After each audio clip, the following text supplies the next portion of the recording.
$2 million ranches, $6 million boats, and watches so expensive it will make you sick.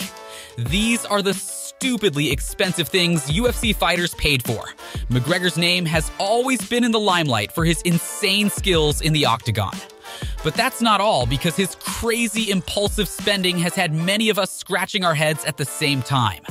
This is a guy who once lost to Mayweather in a TKO in round 10, but didn't let that get him down. On the contrary, McGregor put on his stylish blue paisley suit with an Irish tricolor flag and hit the Encore Beach Club on the Las Vegas Strip. But this wasn't your regular run-of-the-mill party. Rumors started swirling that McGregor had dropped a cool $100,000 on alcohol after proudly declaring that the drinks were on him. How insane is that? I mean, he had just raked in a jaw-dropping $30 million for stepping into the ring with Mayweather that night. But still, that's what some people's houses cost. That's how one legend spends his money. What about another one? Of the many MMA fighters in the industry, there's no doubt O'Malley's energy stands out. With his colorful style and flamboyant aura, you bet this guy was gonna get a sweet ride to perfectly match his signature pink hairstyle. And he did just that when he purchased a super bright Lamborghini Huracan. I mean, nothing screams more sugar than getting a pinky green Lambo, right? And that too for a whopping $250,000. But he's not the only one with an insanely packed garage. Enter the former UFC welterweight champion Kamaru Usman.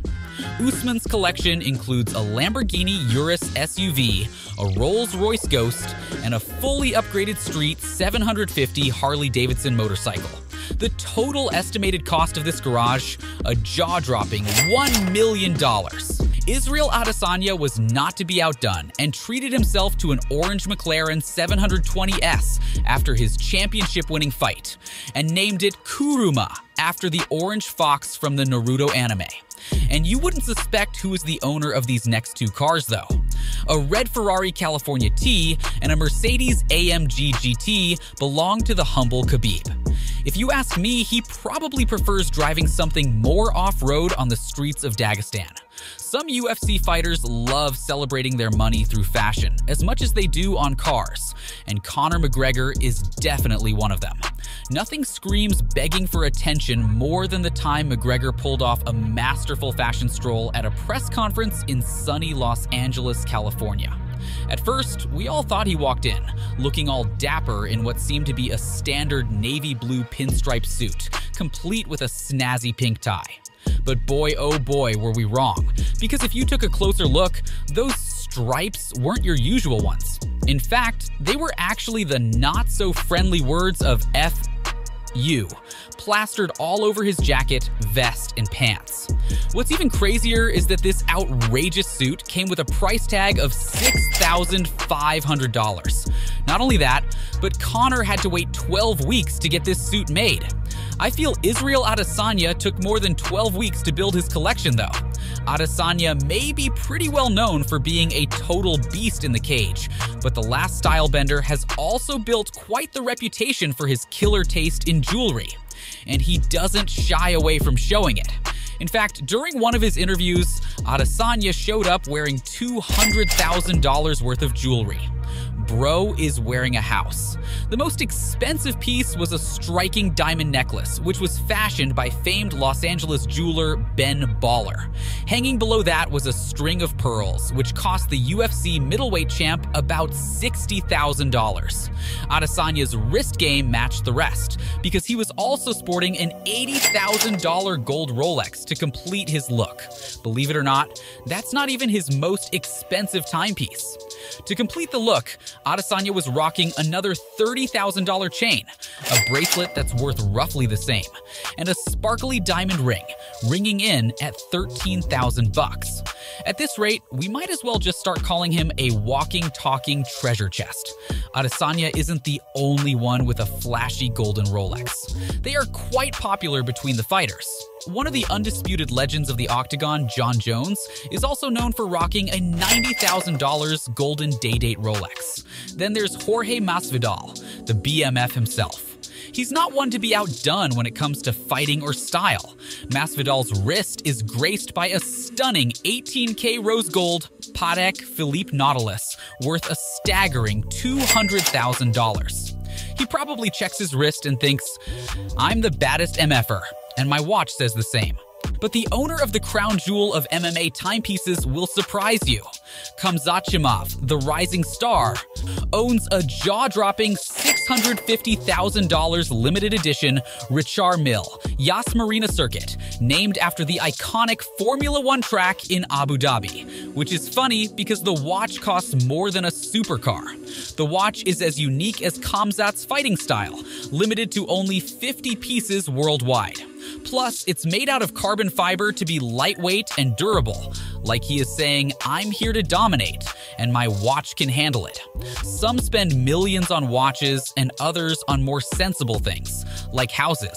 Brock Lesnar is a big MMA powerhouse with an unexpected soft spot for tranquility. You see, despite being one of the most fearsome fighters out there, Brock's not exactly a social butterfly. He likes his solitude, big time. So what's a guy like him do when the cash is rolling in during the peak of his career? Well, he decides to get himself the ultimate getaway place by spending $2.1 million on a huge Saskatchewan ranch. Not only does this place have ample space for his family, or a small village for that matter, but it also has excellent land for farming. Considering Lesnar came from a farming background, it's nice to see him return to that very same life. Another fighter tried to follow Brock's footsteps, but it didn't quite work out so well. Cowboy. Cerrone has had a killer UFC career, no doubt about that. But he's also got another claim to fame, and that's his talent for burning through cash. Donald's expensive taste has gotten so out of hand that it makes him fight over 6 times a year. To put this into perspective, normally UFC fighters only fight 3 to 4 times a year.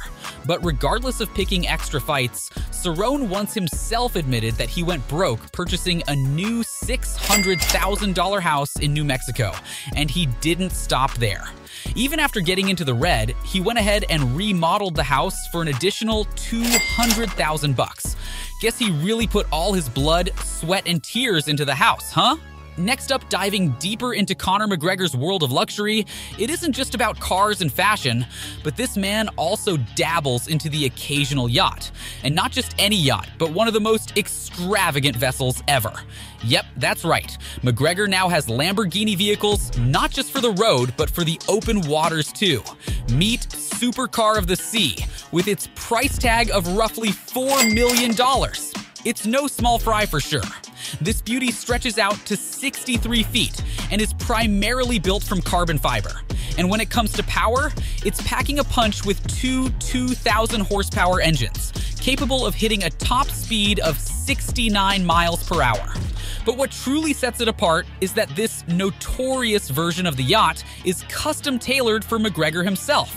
It boasts a luxurious lounge, a private restroom, and a master suite that oozes extravagance. It's not just a yacht, it's a floating palace fit for a king. Yachts are a passion for some, but Georges St. Pierre has a different expensive passion. Known for his accurate fighting techniques, Pierre's name has gone down in UFC history as one of the best fighters of all time. But amidst all the fight winnings and fame, George has a big passion for something truly unique: fossils. This MMA maestro has dropped a cool $40,000 on his fossil collection, and he seems to be pretty invested in it too, considering he never shies away from sharing his finds on social media. One of the crown jewels of his collection is none other than a megalodon tooth. Yes, from one of those gigantic prehistoric sharks. I'm happy those are not swimming around anymore, or I'd never jump in the ocean. That concludes our dive into the outrageously expensive possessions of MMA fighters. Let us know which one of these items ranks the most ridiculous on your scale. Be sure to like, share, and subscribe.